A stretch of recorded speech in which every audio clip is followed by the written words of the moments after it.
जब भी हम आज़ादी की लड़ाई को याद करते हैं ना, तो कुछ गिने चुने बड़े नाम ही जहन में आते हैं।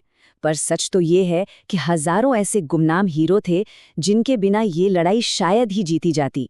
आज हम एक ऐसे ही क्रांतिकारी की कहानी जानने वाले हैं, एक ऐसा किरदार जिसे पकड़ने में पूरा का पूरा ब्रिटिश साम्राज्य ही नाकाम रहा। तो चलिए कहानी की शुरुआत सीधे एक सवाल से करते हैं। ये सवाल ही हमारी पूरी कहानी का केंद्र है। आखिर राजस्थान का चंद्रशेखर किसे कहा जाता है? और मैं बता दूं, ये सिर्फ एक टाइटल नहीं है, इसके पीछे साहस, चालाकी और बलिदान की एक ऐसी दास्तां है जो हैरान कर देगी। तो आखिर कौन थे वो शख्स जिन्हें ये इतना बड़ा सम्मान दिया गया? आइए, सबसे पहले उनकी पहचान से ही पर्दा उठाते हैं और जानते हैं कि कैसे राजस्थान का एक नौजवान उस वक्त की हुकूमत के लिए इतनी बड़ी चुनौती बन गया। ये नाम है जोरावर सिंह बाराहट। हो सकता है ये नाम आपने पहले ज्यादा ना सुना हो, लेकिन यकीन मानिए, भारतीय स्वतंत्रता संग्राम के इतिहास में ये नाम सुनहरे अक्षरों में लिखा जाना चाहिए।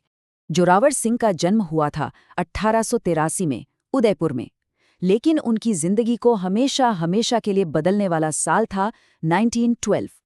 इसी साल दिल्ली में कुछ ऐसा हुआ जिसने ब्रिटिश साम्राज्य की जड़ें हिला दी और जोरावर सिंह को इतिहास का एक बहुत ही अहम हिस्सा बना दिया।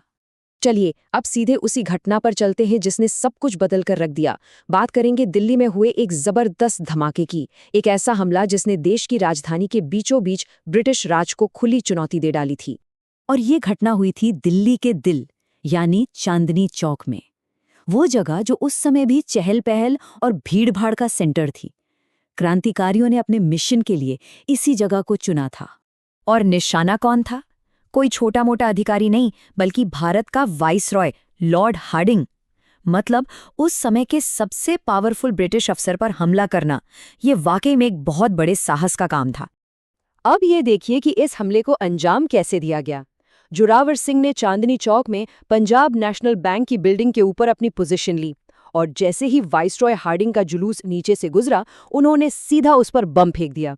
कितना सटीक और कितना साहसी हमला था ये। दिल्ली का वो धमाका तो हो गया, पर उसके बाद क्या हुआ? देखिए, एक क्रांतिकारी की कहानी सिर्फ उसके कारनामों तक ही नहीं होती, असल कहानी तो उसके बाद शुरू होती है। तो अब हम देखेंगे कि कैसे जोरावर सिंह ने अपनी बाकी की जिंदगी एक साये की तरह गुजारी। उस हमले के बाद जोरावर सिंह ब्रिटिश पुलिस के हाथ कभी नहीं आए। वो जैसे गायब ही हो गए। अपनी पहचान छिपाकर वो अमरदास वैरागी के नाम से एक साधु का जीवन जीने लगे। सोचिए, एक क्रांतिकारी से एक वैरागी बनने का सफर, कितना बड़ा त्याग था ये। और विडंबना देखिए, जिस क्रांतिकारी ने ब्रिटिश साम्राज्य को हिलाकर रख दिया था, उसकी मौत किसी गोली या फांसी से नहीं, बल्कि निमोनिया जैसी एक आम बीमारी से हुई।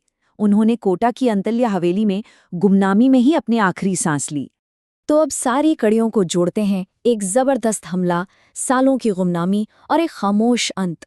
इन सबको जब हम एक साथ जोड़कर देखते हैं, तभी उनकी विरासत का वो रहस्य सामने आता है जो हमारे शुरुआती सवाल का जवाब भी देता है। तो उन्हें ये उपाधि मिली क्यों? क्योंकि ठीक महान क्रांतिकारी चंद्रशेखर आजाद की तरह ही जोरावर सिंह बाराहट भी अपनी पूरी जिंदगी अंग्रेजों की पकड़ से बाहर रहे। जिस तरह आजाद ने जिंदा न पकड़े जाने की कसम खाई थी, उसी तरह जोरावर सिंह भी अपनी आखिरी सांस तक आजाद ही रहे। जोरावर सिंह बारहट की कहानी हमें ये सोचने पर मजबूर कर देती है कि इतिहास के पन्नों में ऐसे न जाने और कितने हीरो हीरोइन होंगे जिनके बलिदान और साहस की कहानियां हम तक कभी पहुंची ही नहीं। उनकी याद हमें यही सिखाती है कि हम इन गुमनाम नायकों को भी जानें और उन्हें सम्मान दें।